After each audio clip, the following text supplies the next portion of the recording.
उस पल उसे एहसास हुआ कि उसके पास कुछ भी नहीं था। जो थैला उसने खुशियों से भरा समझा था वो पूरी तरह खाली था, क्योंकि उसने कभी उसे किसी चीज से भरने की कोशिश ही नहीं की थी। उसने अपनी किस्मत को स्वीकार कर लिया। वो एक निराश और अभावपूर्ण जिंदगी में भटकता रहा और अचानक एक दिन उसे महसूस हुआ कि उसने बहुत सारा समय खो दिया है। उसने आसमान की ओर देखा, ये ठानते हुए कि अब की बार सब कुछ नए सिरे से शुरू करेगा और सब कुछ बेहतर करेगा। उसने अपनी आंखें खोली तो खुद को एक कमरे में पाया। इस बार उसने तय किया कि उसे बाहर जाना ही होगा। वो बाहर भागा। बाहर एक छोड़ा हुआ शहर था जहाँ विशाल बेलें चढ़ी हुई थी, लेकिन उसे लगा कि इससे उसकी मर्दानगी को एक अजीब प्रेरणा मिल रही है। उसका शरीर बहुत हल्का महसूस हुआ, जैसे किसी भी पल वो उड़ सकता हो। वो सच में उछला और हवा में तैरने लगा। ऊपर देखते ही उसने तारों से भरे एक गैलेक्सी को देखा। यहाँ की रात सच में चमकदार थी। वो उस रोशनी के पीछे पीछे एक गुलबहार डेजी के जंगल में पहुंचा और उसके सामने एक विशाल पेड़ दिखाई दिया। पेड़ के नीचे एक छोटी लड़की थी। वो उसके पास गया ये पूछने कि वो क्या कर रही है, लेकिन लड़की ने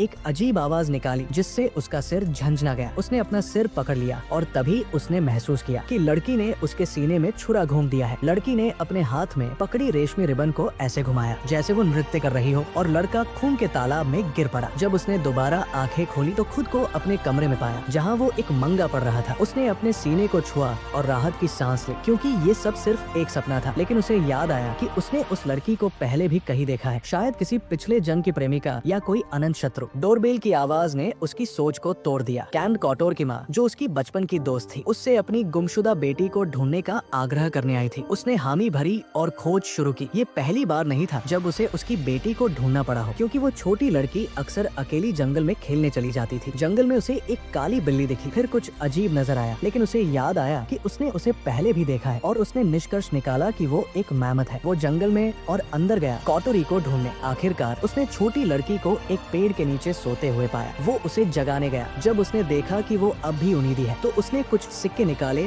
उसे लुभाने के लिए। सिक्कों की खनक सुनकर कॉटोरी नींद में चलते हुए उठी और उसके पीछे चल पड़ी। जब वो होश में आई तो खुद को अपने घर में पाया। लड़का कातारू उसे वहाँ तक लाया था। कॉटोरी ने मासूमियत से अपने सुंदर सपने के बारे में बताया। उसने वेंडिंग मशीन से एक ड्रिंक खरीदी और बहुत सारा छुट्टा मिला। फिर दोनों ने एक दूसरे को शुभरात्रि कहा। कादारू को अचानक लगा कि कोई उसे देख रहा है, तो वो जल्दी से घर भागा और कंबल के नीचे छिप गया। अचानक दरवाजा खुला और एक छोटी लड़की कंबल के नीचे घुसकर उसके हाथ में काटने लगी। वो बिस्तर से उछल पड़ा, सोचते हुए कि शायद फिर से सपना देख रहा है, लेकिन उसके हाथ पर अब भी लार थी। वो इतना डर गया कि उसी जगह बेहोश हो गया। सुबह कॉटोरी ने उसे फोन करके कहा कि वो पहले स्कूल चला जाए। पिछली रात के काटने का निशान अब भी उसके हाथ पर था। वो कजामात्सुरी नाम के शहर में रहता था, जो अपने घने जंगलों के लिए मशहूर था। वहाँ बहुत सारे रिसर्च सेंटर और कंपनियां थी जो पर्यावरण की समस्याओं का समाधान कर रही थी। ये एक अमीर, खुशहाल और शांतिपूर्ण जगह थी। वो ठंडे स्वभाव वाला लड़का योशिनो था, एक उपद्रवी। जब भी वो कादारू को देखता उसे गुस्सा आ जाता। दोनों लगभग झगड़े के करीब पहुंच गए थे। योशिनो लगातार कादारू को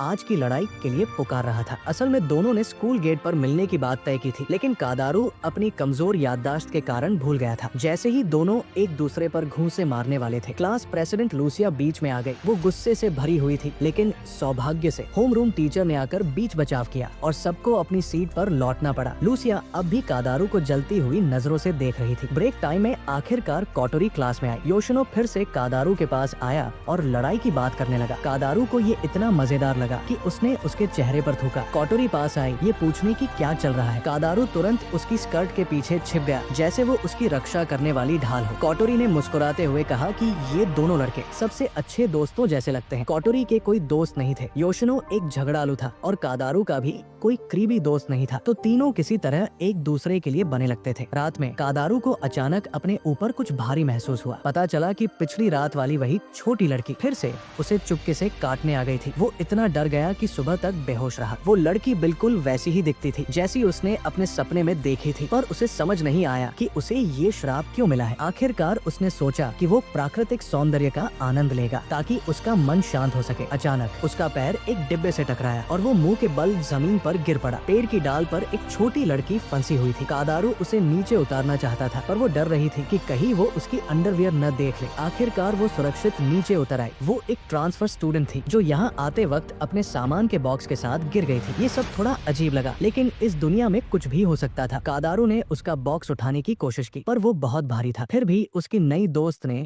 उसे आसानी से उठा लिया। एक पुरुष के सम्मान के लिए कादारू ने जिद की कि वो खुद ही बॉक्स उठाएगा। जब दोनों उस बॉक्स से जूझ रहे थे वो फिर गिर गई और बॉक्स की सारी किताबें बिखर गई क्योंकि उसकी अंडरवियर दिखाई दे गई थी। उसने कसम खाई कि वो जिंदगी भर उससे नफरत करेगी। कादारू ने सोचा कि शायद ये लड़की उसकी क्लास में नहीं होगी तो वो चैन से रहेगा, लेकिन किस्मत को कुछ और ही मंजूर था। वो दोनों एक ही क्लास में निकले। उसका नाम था उत्तरी चिहाया, एक नई ट्रांसफर स्टूडेंट। इतनी खूबसूरत लड़की को क्लास में देखते ही सारे लड़के जोश में चिल्लाने लगे। चिहाया को कादारू के बगल में बैठाया गया। कादारू ने उसे चिढ़ाते हुए कहा, चेरी ब्लॉसम पैंटीज। वो गुस्से से तमतमाई और अबेकस से सीधे उसके चेहरे पर वार कर दिया। सारी क्लास दंग रह गई क्योंकि किसी ने नहीं सोचा था कि कोई लड़की इतनी ताकतवर भी हो सकती है। क्लास के बाद कादारू बाथरूम गया और वहाँ उसकी मुलाकात एक सुनहरे बालों वाली लड़की से हुई जिसकी एक आंख पर पट्टी बंधी थी। उसे देखकर लगा जैसे वो किसी परेशानी में है तो उसने मदद की पेशकश की। वो लड़की अपनी सीटी धो रही थी। उसने कादारू को मदद के लिए धन्यवाद कहा और फिर उसे हॉलवे में दौड़ने से मना किया। मददगार बनने के बाद वो अनजाने में अपराधी बन गया था। वो लड़की अनुशासन समिति की सदस्य थी। शिजेरू एक जूनियर जो कभी कभी स्कूल के नियमों को लेकर मुख्य किरदार को छेड़ती रहती थी। उसने उसे साथ में खाना खाने के लिए बुलाया, लेकिन अफसोस आज कादारू पहले ही खा चुका था। उसने वादा किया कि अगली बार जरूर चलेगा। दोनों ने पिंकी प्रॉमिस की। शिजेरू के जाने के बाद कादारू को अखबार क्लब की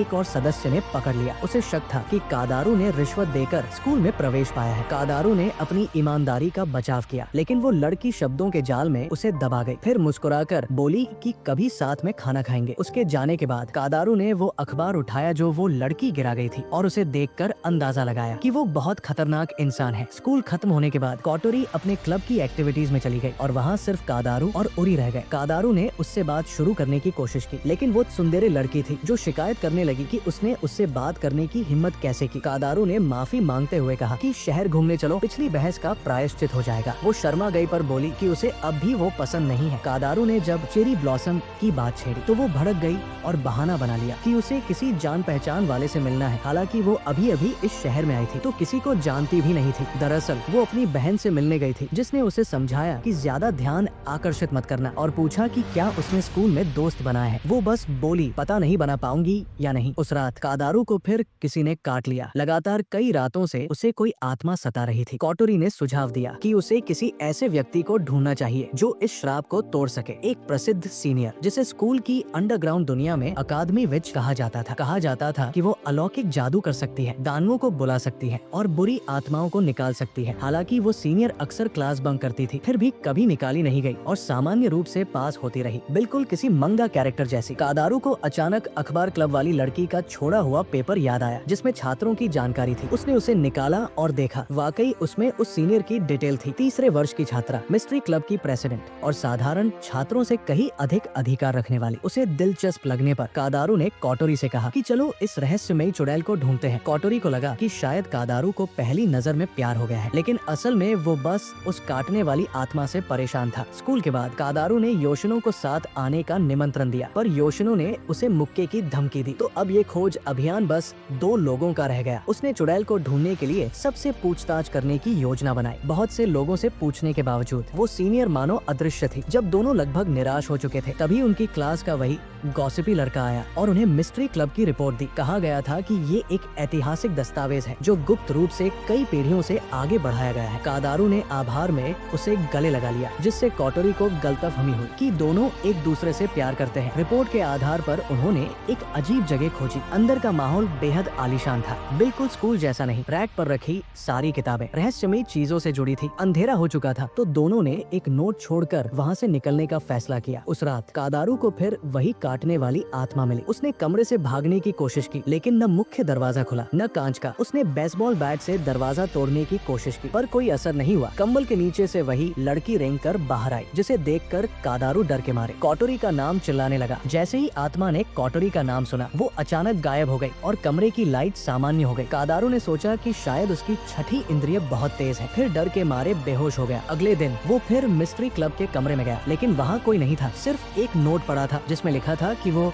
2 दिनों में मर जाएगा। टेबल पर एक प्रश्नावली प्रश्नावली रखी थी जो शायद कादारू के लिए थी। उसमें अजीब सवाल थे, क्या तुम दुनिया बदलने की ताकत चाहते हो या खुद को बदलना? कादारू ने वो फॉर्म भर दिया और निकल गया। बाहर उरी दौड़ती हुई आई, चेहरा लाल पड़ गया था। शायद पिछली बातचीत याद आ गई थी। वो कुछ कह पाता उससे पहले उत्तरी भी वहाँ पहुँच गई। उसने सुझाव दिया कि कादारू उत्तरी को शहर घुमाने ले जाए, जो कि उत्तरी खुद भी चाहती थी। दोनों साइकिल पर बैठकर कवितामी प्रकृति के बीच निकल पड़े। उरी ने कहा कि वो यहाँ इसलिए आई है क्योंकि अभी ये जगह अपनी सबसे खूबसूरत अवस्था में है। शहर घुमाने में धान के खेत को छोड़ना नहीं चाहिए क्योंकि वही एक विश्व प्रसिद्ध पर्यावरण निगम का मुख्यालय था। सूरज ढलने लगा तो दोनों ने विदा ली। उत्तरी साइकिल चलाकर वापस चली गई। कादारू को एक मीटिंग का निमंत्रण मिला अकादमी विच की तरफ से। रात में वो स्कूल के गेट पर चढ़कर अंदर गया। काफी देर तक इधर उधर भटकने के बाद उसने पानी की बोतल खरीदने के लिए रुक गया। चांदनी रात के नीचे सफेद बालों वाली लड़की अचानक प्रकट हुई, जिससे कादारू को वो डरावना सपना याद आ गया जिसमें उसकी हत्या हो रही थी। वो डर के मारे भागने लगा, जबकि लड़की उसका पीछा किसी भूत की तरह करती रही। जाना पहचाना स्कूल का गलियारा अब अनंत लग रहा था। कोई दरवाजा नहीं खुल रहा था। अचानक एक आवाज आई। कादारू को लगा जैसे उसे बचाने का कोई सहारा मिल गया हो, लेकिन अफसोस वो तो फौज थी जो उसे पकड़ने आ रही थी। वो डर के मारे सीढ़ियों की तरफ भागता गया। नीचे देखा तो सीढ़ियां अंतहीन लग रही थी। उसने खुद को शांत किया और सोचा, अगर इस दुनिया में सुपर पावर सच में मौजूद है तो भूत या कोई अलौकिक घटना होना कोई अजीब बात नहीं। फिर भी उसे यहाँ से निकलना ही था अगर वो उस चुड़ैल सीनियर से मिलना चाहता था। पीछे मुड़कर देखा तो सफेद बालों वाली लड़की फिर से उसके पीछे थी। वो डर के मारे और तेज भागने लगा, यहाँ तक कि अपनी पानी की बोतल भी भूल गया। उसे नहीं पता था कि ये लड़की उसे कब तक पीछा करेगी। तभी उसे एक दरवाजा दिखा। अंदर दाखिल होते ही उसने खुद को एक अनंत जगह में पाया। वहाँ छोटे छोटे इंसान जैसे कीड़े मौजूद थे। एक तो उसका खून पीना चाहता था, जबकि दूसरा प्यारा लग रहा था। गुलाबी बालों वाली परी ने नीले बालों वाली परी से कहा कि इंसानों को उन्हें नहीं देखना चाहिए। फिर उसने अपना नाम पेनी बताया, जबकि नीली वाली का नाम गिल था। ये दोनों परियां रोशनी और पानी से जीवित रह सकती थी। वो कादारू को अपने साथ ले गई। रास्ते में पेनी ने बताया कि वो कचरे से जन्मी है। चारों ओर का माहौल अजीब सा होने लगा, जिससे कादारू को लगा कि वो गलत रास्ते पर है। शायद वो किसी राक्षस की मांद में पहुंच गए थे, लेकिन सौभाग्य से वो राक्षस अभी सो रहा था, तो वो धीरे धीरे निकलने लगे। पर तभी गिल को छींक आ गई और राक्षस जाग गया। वो उठकर उनकी तरफ बढ़ने लगा। तभी सफेद बालों वाली लड़की फिर से सामने आई। जब कादारू ने देखा कि राक्षस उस लड़की को कुचलने वाला है, तो उसने उसे उठाया और कहा, भागो यहाँ से। मगर लड़की ने पल भर में राक्षस को हरा दिया। अचानक पूरा स्थान ढहने लगा और कादारू वापस स्कूल में आ गिरा। अब उसके सामने सिर्फ एक गुड़िया थी। गिल और पेनी दोनों गायब थी। कादारू ने उस गुड़िया के बताए निर्देशों का पालन किया और आखिरकार अकादमी की चुड़ैल से मिला, जिसने मुस्कुराकर उसका स्वागत किया। वो सीनियर चुड़ैल वही थी जिसकी उसे तलाश थी। सब उसे माजू बुलाते थे। उसने पर्दा हटाया। बाहर चांदी सी चमकती चांदनी फैल रही थी। उसने अपना नाम बताया, सेनरियाने, तीसरे वर्ष की छात्रा। कादारू को बिना चौंक के देख वो निराश हो गई। उसने कहा कि उसने इस मुलाकात के लिए बहुत तैयारी की थी। फिर उसने अपनी टोपी उतारी, जिससे उसके लंबे बाल बाहर निकल आए। कादारू ने बताया कि उसने रास्ते में अजीब जीव देखे, एक विशाल वृक्ष राक्षस और बात करने वाले प्राणी। आने ने जल्दी से कंप्यूटर पर कुछ टाइप किया, जिससे कादारू चकित रह गया, लेकिन वो काम नहीं कर रही थी, गेम खेल रही थी। फिर उसने कहा कि कादारू की स्थिति बहुत खराब है और अगर सब ऐसे ही रहा तो यूओस कल ही प्रकट हो सकता है। कादारू ने कहा कि वो मजाक नहीं कर रहा। आने ने उसका फॉर्म देखा और बोली कि वो सवालों को गंभीरता से नहीं ले रहा। कादारू ने विनती की कि वो उसका श्राप जल्द से जल्द खत्म करे। आने ने उसे एक सितारा आकार का ताबीज दिया, ब्रह्मांड की शक्ति वाला, लेकिन वो बस एक पेपर क्लिप निकला। कादारू के असंतुष्ट चेहरे को देखकर आने ने उसे कुछ कागज की गुड़िया दी, जैसे कोई तांत्रिक दे रहा हो। फिर उसने कहा, प्रक्रिया देखने के लिए तुम अलौकिक अनुसंधान क्लब में शामिल हो जाओ। अचानक कादारू एक अजीब सी जगह पर जागा, जहाँ एक मंदिर का द्वार और एक लड़की खड़ी थी। उसने खुद को तमो को बताया, एक शिकिगामी। उसने कहा कि वो कादारू की रक्षा करने के लिए उसके सपनों में भूत बनकर आती है। उसने चेतावनी दी कि अगला दुश्मन बहुत शक्तिशाली होगा, लेकिन फिर भी वो मुस्कुरा कर बोली, चिंता मत करो, मैं तुम्हारी हिफाजत जरूर करूंगी। अगर सब कुछ शांति से हल हो गया तो तमो को कादारू के साथ डेट पर जाना चाहती थी। बाहर सफेद बालों वाली लड़की फिर से उसकी तलाश में आ गई। लड़की ने आसानी से उन कागज के लोगों को पार कर लिया जो रास्ता रोक रहे थे और कादारू के बिस्तर पर चढ़ गई, लेकिन वो तामोको की सुरक्षा को पार नहीं कर सकी, इसलिए वह चली गई। अगले सुबह कादारू उठा तो उसे कुछ समझ नहीं आया कि ये सब क्या था। काउतुरी पहले ही क्लास में पहुंच चुकी थी। उसे देखकर कातारू ने बताया कि वो कल बेसमेंट से किसी दूसरी दुनिया में चला गया था और सब कुछ बताया जो उसके साथ हुआ। कादारू को कांपता देखकर काउतुरी ने सलाह दी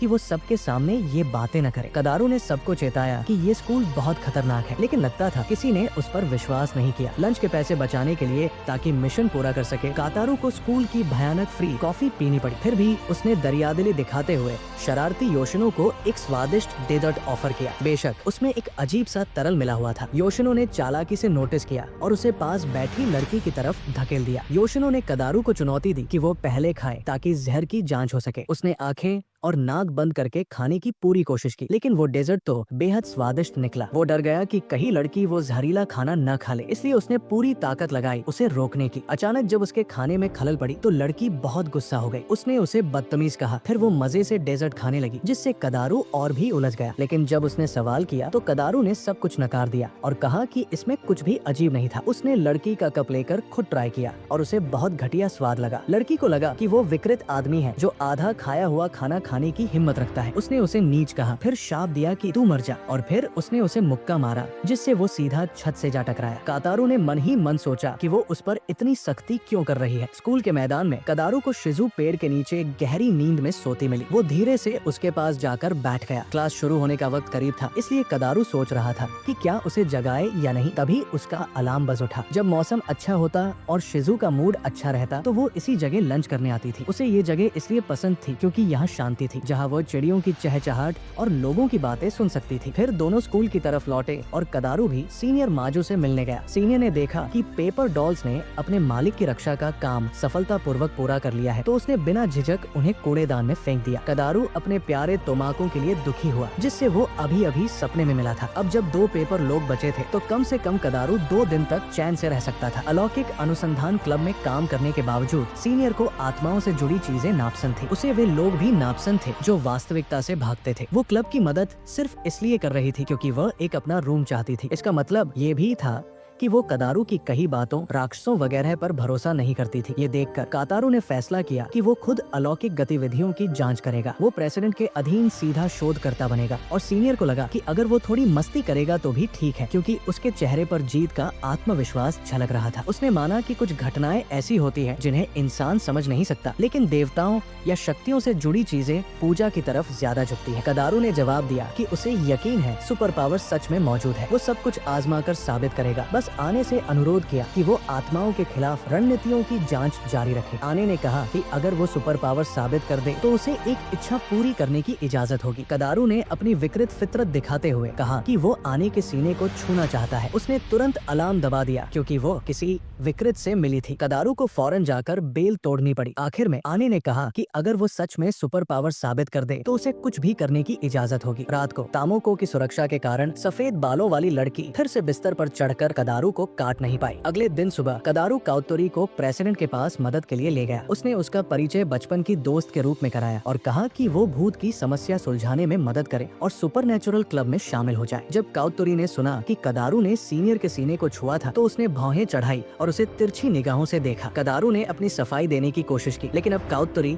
उसे एक विकृत, गंदा और नीच आदमी समझने लगी। कदारू ने इंकुरी के कान में फुसफुसाया। सीनियर आने कोई शक्तिशाली लगने वाली इंसान थी, इसलिए उसे लगा उनसे संपर्क करना कोई समस्या नहीं होगा। इसी तरह उसने काउतोरी को क्लब में शामिल होने के लिए फंसाया। अलौकिक अनुसंधान क्लब का होम पेज लॉन्च हुआ। अभिवादन और साक्ष्य इकट्ठा करना सभी गतिविधियों को और आसान बनाएगा। अचानक ओट्टो कमरे में आई। पता चला कि वो भी क्लब की सदस्य थी और आने की जान पहचान वाली थी। रात को कदारू बार बार प्रेसिडेंट के सीने के बारे में सपने देखता रहा। फिर उसका हाथ गलती से पास लेटी सफेद बालों वाली लड़की पर चला गया। शायद आने के ताबीज की शक्ति खत्म हो चुकी थी। उसे अखबार से पता चला कि उस लड़की ने कदारू के अलौकिक शोध को सूंघ लिया था। उसने कदारू को मुकाबले की चुनौती दी कि कौन जीतेगा। शिजू भी क्लब में शामिल हो गई। छोटी लड़की को फोन आया। कातारू ने उसे कुछ चिपचिपी रोमांटिक बातें सिखाई, बिना ये जाने कि वो असल में शैतान लूसिया से बात कर रही थी। लूसिया तुरंत पहुंची और आते ही कदारू को एक मुक्का मारा। फिर दूसरा, जब उसे पता चला कि कदारू क्लब में आने के सीने की वजह से शामिल हुआ था, उसने शिजू से कहा कि इस विकृत के साथ क्लब में मत रहो। लेकिन जब शिजू ने इनकार किया और उल्टा कदारू का साथ दिया तो लूसिया ने निगरानी रखने के लिए खुद क्लब में शामिल होने का फैसला किया। और इस तरह बहुत समय बाद कदारू के पास अपने क्लब के दोस्तों का एक छोटा ग्रुप बन गया। आने द्वारा तैयार किए गए पेपर डॉल्स की फौज की वजह से कदारू की सुबह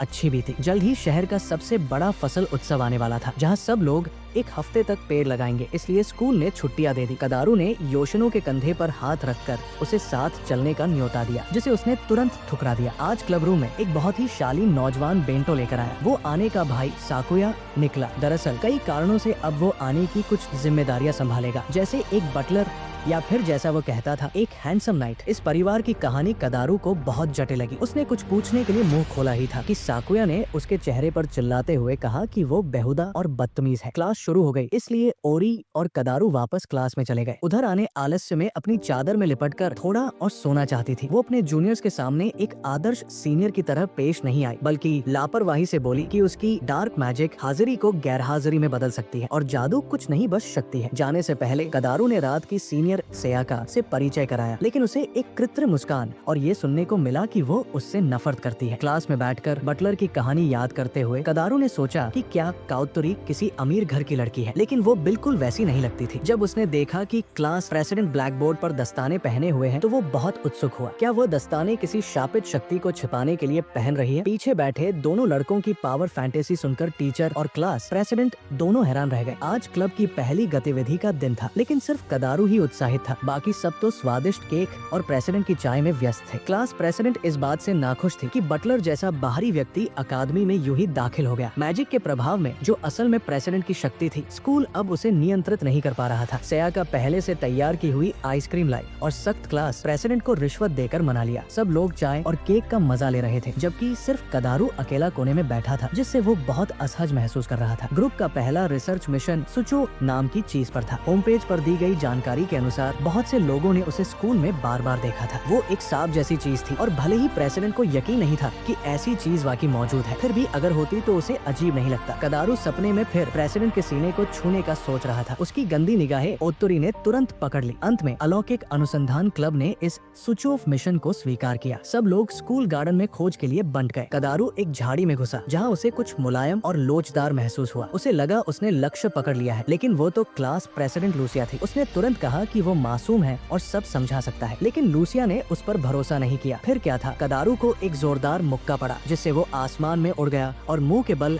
जमीन पर गिरा। जब तक दोनों में बहस चल रही थी, काउतुरी ने असली सुचों को ढूंढ लिया। कदारू ने तुरंत पीछा किया, लेकिन यूटी ने उसे आसानी से पकड़ लिया। हालांकि वो थोड़ी मूर्ख थी, लेकिन उसकी शारीरिक क्षमता बेहद शानदार थी, जिससे सभी उसकी तारीफ करने लगे। सांप भागने की कोशिश कर रहा था, इसलिए कातू ने उसके शरीर को जोर से पकड़ लिया। तभी झाड़ियों से एक अजीब औरत बाहर खींची गई। ये देखकर अध्यक्ष प्रेसिडेंट ने बच्चों के समूह को घृणा भरी नजरों से देखा। वो औरत स्कूल की नहीं थी, बल्कि उमा हंटर थी, जिसका नाम सुकनो था। वो पैसे के लिए ऐसा करती थी ताकि महंगी चीजें खरीद सके और अपनी ऐशों की आदतों को पूरा कर सके। वो एक ऑफिस में काम करती थी, इसलिए लंच ब्रेक के बाद उसे वापस काम पर लौटना पड़ता था। इस तरह क्लब की पहली गतिविधि को पूरा माना गया। कुछ दिन पहले किए गए पिंकी प्रॉमिस के अनुसार कातारो ने शिजू को लंच के लिए बुलाया। दोनों साथ बैठकर खाना खाने लगे। आज शिजू के लंच में ग्रिल्ड मछली थी। शिजू को लगा कि कदारू उसका खाना छीनना चाहता है। वो डरते हुए बोली कि वो उसे नहीं दे सकती। जब उसने देखा कि कदारू का ऐसा कोई इरादा नहीं है, तो वो खुशी से खाने लगी। कदारू उसके खाने से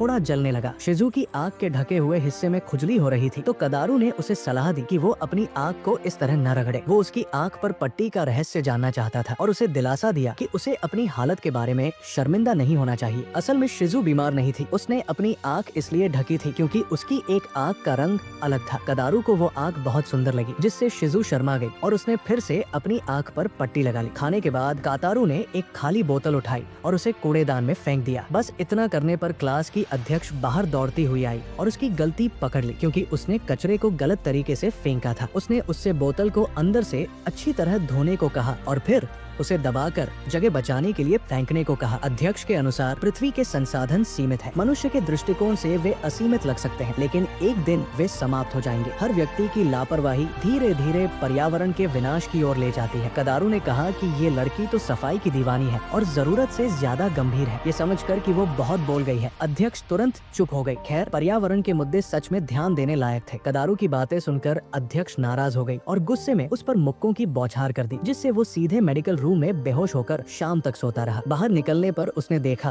कि सफेद बालों वाली लड़की एक इमारत के ऊपर खड़ी थी। जब वो लड़की भागी तो एक कुत्ता उसके पीछे दौड़ पड़ा। वो डर गया, पर फिर भी उसे यकीन था कि अगर वो लड़की फिर से आई तो सिरदर्द जरूर देगा, इसलिए उसने तय किया कि उसे सच्चाई जाननी होगी। अचानक कातारू के अंदर एक सिस्टम एक्टिव हुआ जिससे वो इमारतों के बीच कूदने लगा, यानी उसके पास सच में सुपर पावर थी। उसने सोचा अगर अब वो ये बात सीनियर एन से कहे तो शायद वो उसे छूने देगी। उसकी शक्ति फिर से ठीक नहीं हो पा रही थी क्योंकि वो किसी ने रीराइट कर दी थी। उसे छिपाने के लिए उसे बहुत मेहनत करनी पड़ी। चारों ओर का माहौल अजीब तरह से शांत था, लेकिन कातारू को वो बहुत परिचित लगा। पीछे से एक सुनहरे बालों वाला आदमी उसका इंतजार कर रहा था। हालांकि कातारू नहीं समझ पा रहा था कि क्या हो रहा है, पर उसे महसूस हुआ कि वो व्यक्ति बहुत खतरनाक है। उसने एक कुत्ता बुलाया जो उसके पीछे दौड़ पड़ा। कातारू भागने लगा, लेकिन कुत्ता जहाँ भी जाता उसका पीछा करता। वो मदद के लिए किसी को बुलाना चाहता था। वो कोई साधारण कुत्ता नहीं बल्कि राक्षसी जानवर था। तभी कोई उसे बचाने आ गया। जब वो होश में आया तो उसने खुद को एक रेस्टोरेंट में पाया। दो मध्यम उम्र के आदमी उसे पार्क में बेहोश पाकर वहाँ लाए थे। कातू ने उन्हें बताया कि उस पर राक्षसी जानवर ने हमला किया था। दोनों ने तुरंत पता पूछा और बोले